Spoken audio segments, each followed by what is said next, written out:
In 1912, in northern France, Horty, a foundry worker, finishes first in his workplace race, making him champion for the third time in a row.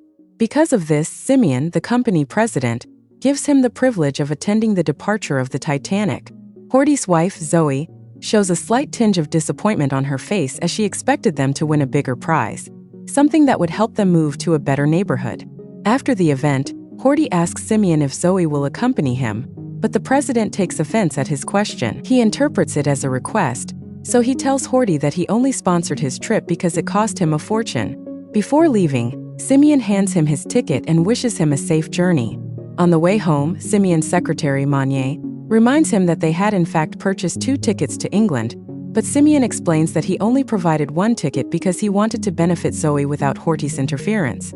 The next day, at a fancy hotel in Southampton, Pascal is curious about Horty's nationality and he reveals that he is French. This makes Pascal wonder why he is staying in England, and Horty tells him that he is there to watch the Titanic depart. Later in Horty's room, he hears a knock on the door, forcing him to check on his visitor. Outside, a woman shyly tells Horty that she is a chambermaid who is due to depart on the Titanic tomorrow. However, she feels helpless as she does not know where to spend the night since all the hotels are full. Fortunately, she learns from a civilian that Horty is just passing through, so she asks him to vacate the room for her. The man refuses to give up the room, explaining that he does not know where he would stay if he complied with her wishes. Defeated, she apologizes and proceeds to leave. But Horty, out of pity, invites her to stay with him, which pleases the woman. That night, she occupies the bed, while Horty sits in the chair when the woman suddenly calls his name. She invites him to sleep beside her, assuring him that he will be comfortable as she does not take up much space on the bed. When she uncovers herself with a blanket, Horty immediately accepts the offer to lie down beside her. The woman expresses that she finds Horty's body attractive, but he simply dismisses it, saying that it is the result of his hard work in the foundry. Curious about his identity, she asks him his name and he provides her with the information she needs. This time, she introduces herself and her name happens to be Marie. Despite being a married man, Horty begins to harbor a desire for Marie, and even dreams of having an intimate relationship with her. The next morning, Horty is worried when he finds that Marie has already left the room. Remembering that today is the day of the Titanic's departure, Horty quickly gets dressed so that he can catch up with Marie. At the dock, Horty is relieved to find her, whose photograph is currently being taken. Although he wants to get closer to Marie, he knows that he cannot because she is busy performing her duties as a maid.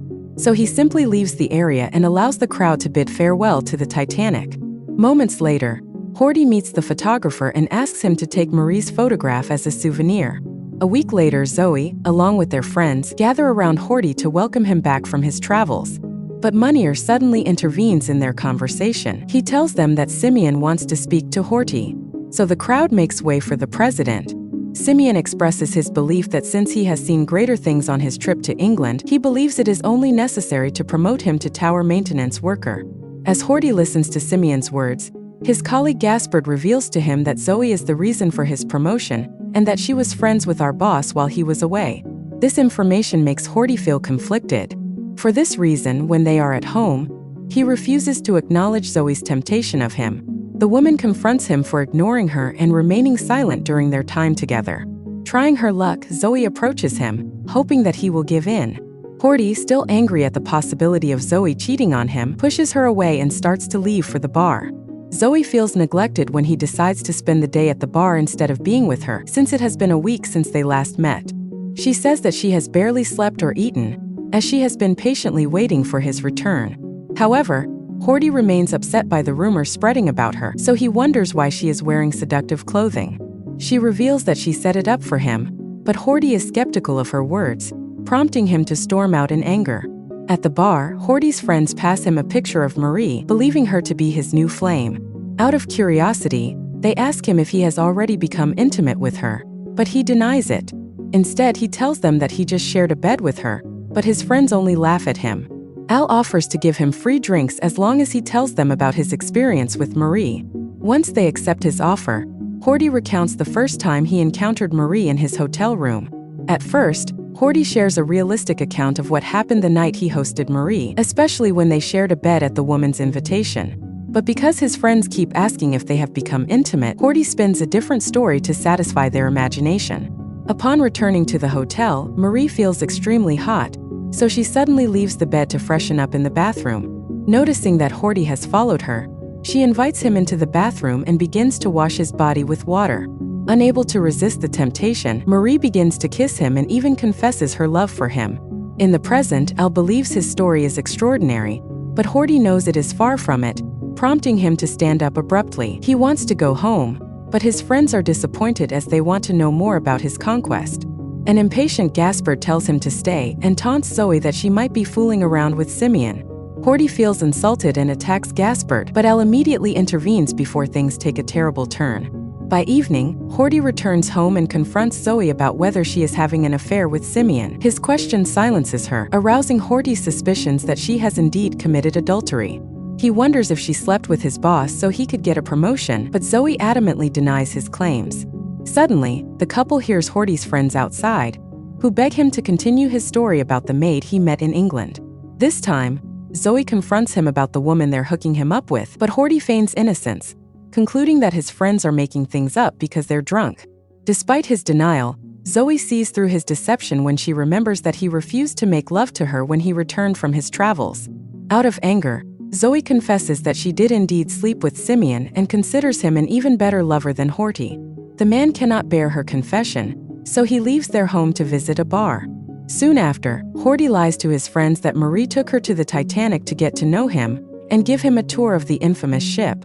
Based on Horty's fabricated account, he meets Marie again on the streets, and the woman encourages him to pursue their relationship because she believes he only lives once. She then invites him inside the Titanic and gives him a brief tour of the ship. Marie is the only chambermaid who has not yet helped with the party preparations, so she let him under the table to hide.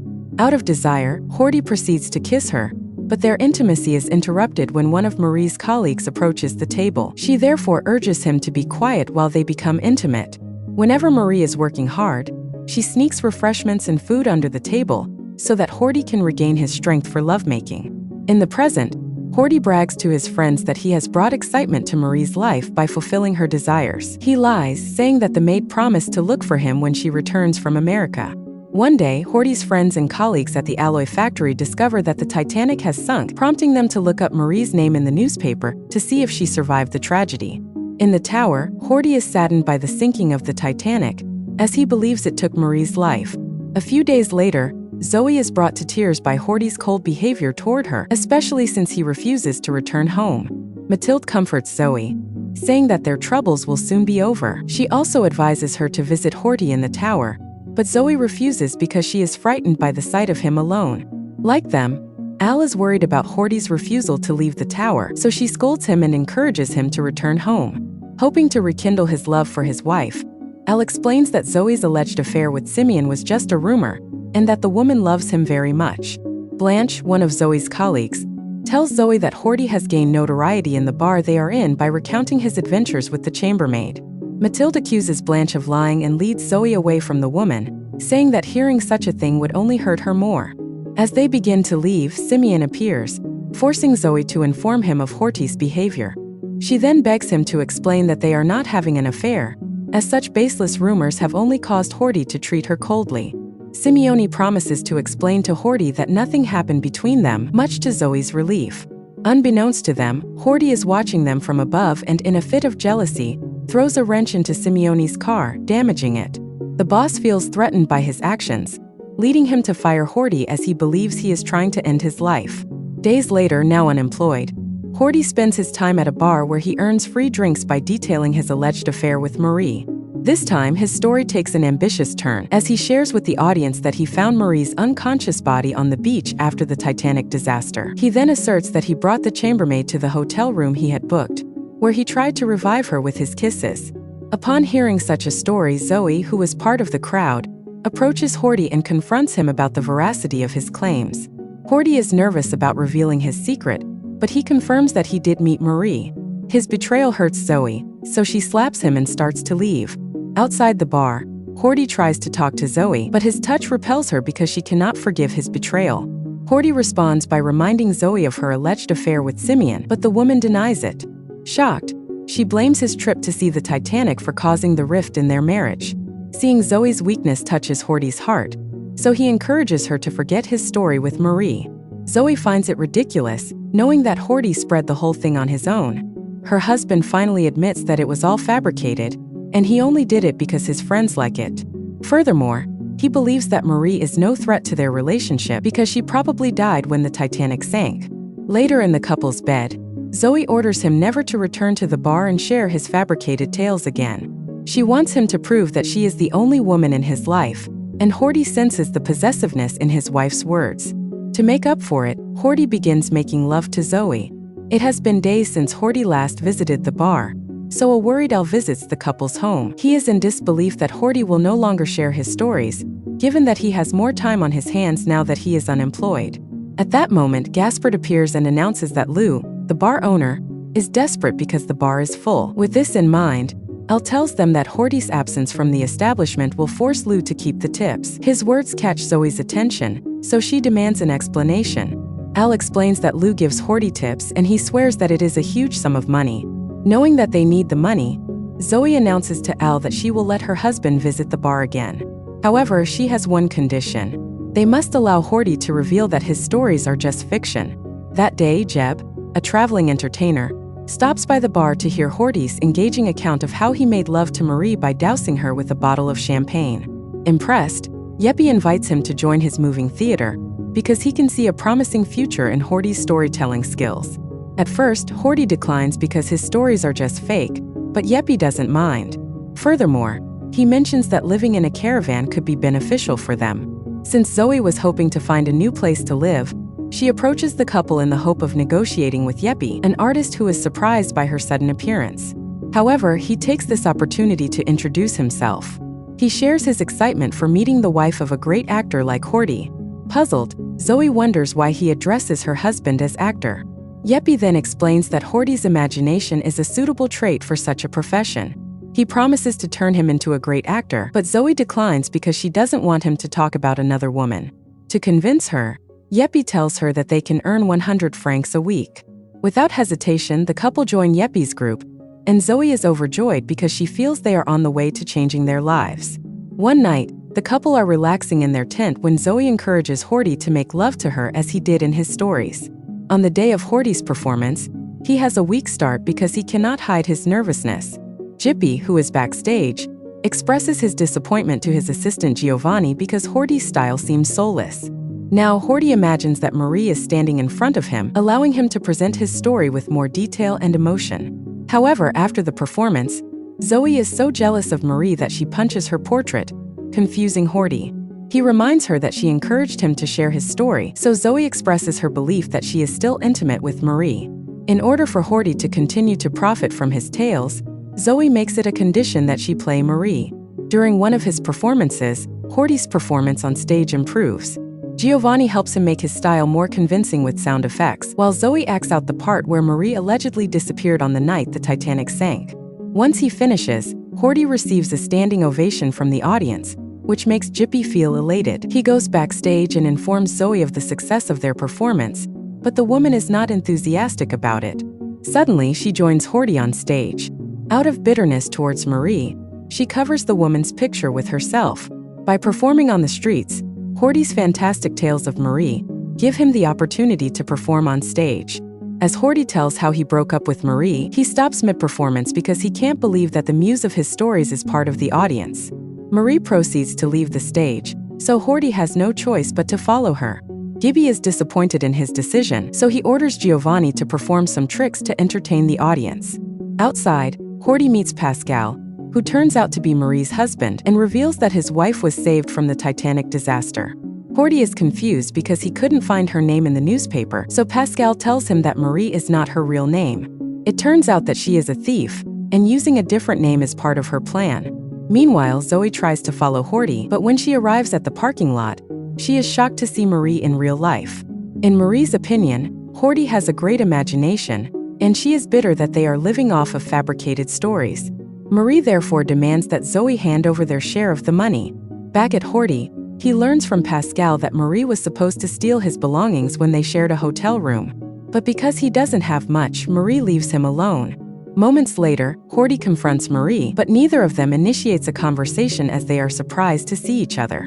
Zoe then returns to the parking lot with money in her hands, but is surprised to find Pascal in the car instead of Marie. The man asks her what she needs from his wife, and Zoe is stunned that Marie is married. However, Zoe gives him their share of the money and orders him never to return. Later, Horty returns to the stage and confesses to the audience that he is just a con artist. While it is supposed to be a disappointing admission of deception, Horty turns it into another compelling story as he evokes the audience's emotions with a colorful account of how he encountered Maria earlier. Metaphorically, Horty declares that he has killed Marie, indicating that he has broken off his infatuation with her. To make his act more convincing, he proceeds to burn a picture of Marie on stage and ends his act in tears. Once again, Horty receives a standing ovation from the audience and urges Gippy and Giovanni to join him upstage. Yeppy wonders in confusion if he really loved Marie, but Horty explains that he did not and only used an onion to make himself cry. The next morning, Pascal is confused as to why Marie is so upset, given that they have the money. Marie remains silent as she continues to entertain the idea that a stranger like Horty could love her so much. While Marie feels miserable in Pascal's company, Horty and Zoe rekindle their passion for each other. Thanks for watching.